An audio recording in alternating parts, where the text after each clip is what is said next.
হয়ে থাকে। কয় ধরনের? 5 ধরনের গীবত হয়ে থাকে। 1, শারীরিক গঠনের গীবত। 2, চারিত্রিক গীবত।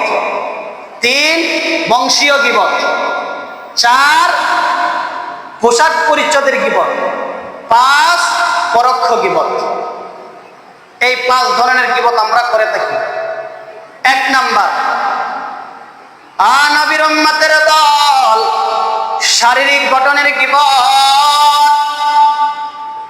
দেখতে কালো, দেখতে সুন্দর, এটা লম্বু, এটা খাটো, এটা টেরা, এটা চোখ নেই, এটা কানা, এটা নাক মোটা, এটা নাক ছোট, কই না? কই কিনা? কালা দলা, নাক মোটা চিকন, লম্বা বাটি, তারপরে দেন টেরা, অন্ধ, কানা, খালা, হাতকালা, কই কিনা? এটা হচ্ছে শারীরিক গঠন। প্রত্যেকটা দোষ তার মধ্যে দেখেন ইচ্ছা করে, কিন্তু সেই দোষের দোষী না। আপনি কানাকে আপনি নিজের ইচ্ছা হয়েছে, নাক মোটা আপনি নিজের ইচ্ছা, যে কয়টা বললাম দেখেন, কানা, খুরা মানে ল্যাংরা, আর চুটকাটা কানে কম শোনে, তারপরে তেরা, তারপরে যে আপনার নাক মোটা, চিকন, লম্বা, কাটো, প্রত্যেকটা বৈশিষ্ট্যকে কেউ কোনো মানুষ তার নিজস্ব কোনো ক্ষমতা আছে এখানে? কেউ কি নিজের ইচ্ছা এটা বলতে পারে? তাহলে এইটা বলার নামে হচ্ছে কি? গীবত। 2 নাম্বার, চারিত্রিক গীবত। চারিত্রিক গীবত কি? সে হচ্ছে মদখুর, ঘুষখুর, সুদখুর, জেনাখুর, বেবিচার, যত পাপ আছে, যে তার এক কথায় তার চরিত্র সমস্যা আছে, চরিত্র খারাপ। এটা হচ্ছে, এটা বলার নামই হচ্ছে গীবত। কারণ কেন গীবত হয়? এটা ব্যক্তি জীবনের গীবত। এই গীবতের, সে মদ খাইতেছে, জুয়া খেলতেছে, গাঁজা খাইতেছে, যত নেশাদার দ্রব্য খাইতেছে, হারাম হালাল বিবেচনা করে না, প্রত্যেকটা তার ব্যক্তি জীবনের গীবত। এটা কোনো দশের কোনো ক্ষতি করে না, জাতির কোনো ক্ষতি করে না, যার জন্য এটা গীবত।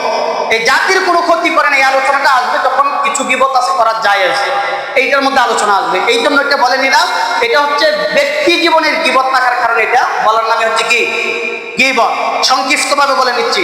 3 নাম্বার হচ্ছে বংশীয় গীবত। 3 নাম্বার কি গীবত? বংশীয় গীবত। এটা মানুষ, এটা সুইকারে সারাদিন বাড়ি বাজারও, এটা মুসা জুতা সিঁড়ি করে। আরেকটা হচ্ছে আলোচনা করতেছে, হ্যাঁ চুরি করছে, ও বুঝছি, এর পুরো বংশটাই চুর, হয় কিনা? একটা বংশের মধ্যে চুরি করছে 2-3 জন, এখন 2-3 জনের কারণে পুরো বংশেই চুরি, চুরের অপবাদ দিয়ে দিলেন। এই যে বংশের গীবত, এটা বংশের গীবত, এটা করার নামই হচ্ছে গীবত। 4 নাম্বার, পোশাক পরিচ্ছদের গীবত। আমার সামর্থ্য আছে 50 টাকার গজের কাপড় কিনা, আমার সামর্থ্য আছে 50 টাকার গজের কাপড় কিনা, আপনার সামর্থ্য আছে 3000 টাকা দিয়ে আপনি কাপড় নিয়ে আসতে পারেন। এক জায়গায় গেলাম, তখন আপনি আমাকে এই তুচ্ছ করলেন একজনের সামনে, এই কাপড় পরে আবার এখানে আসা লাগে, এই কাপড় পরে আবার আসা লাগে। আরে ভাই, আমার সামর্থ্য আছে 50 টাকা কিনা, সামর্থ্য আমার আছে। এই যে পোশাক পরিচ্ছদের, যে এই দেখো কাপড়, এটা মনে হয় রাস্তায় পাইছে নিয়ে আসে, মনে হয়তো ওই যে রাস্তার মধ্যে ফুটপাতে বসে না, এগুলো নিয়ে আসে। এটা হচ্ছে পোশাক পরিচ্ছদের গীবত। 5 নাম্বার, পরোক্ষ গীবত। পরোক্ষ গীবত কি? পরোক্ষ গীবত হচ্ছে 4-5 জন দেখেন এক জায়গায় বসে, এক জায়গায় বসে কারো নাম বলে না,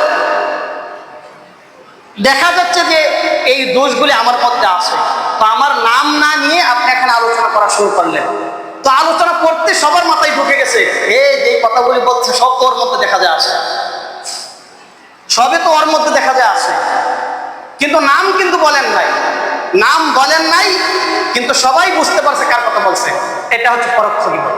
এটা হচ্ছে কি গীবত? পরোক্ষ গীবত। তাহলে আমরা কয় ধরনের গীবত করে থাকি? 5 ধরনের গীবত আমরা করে থাকি।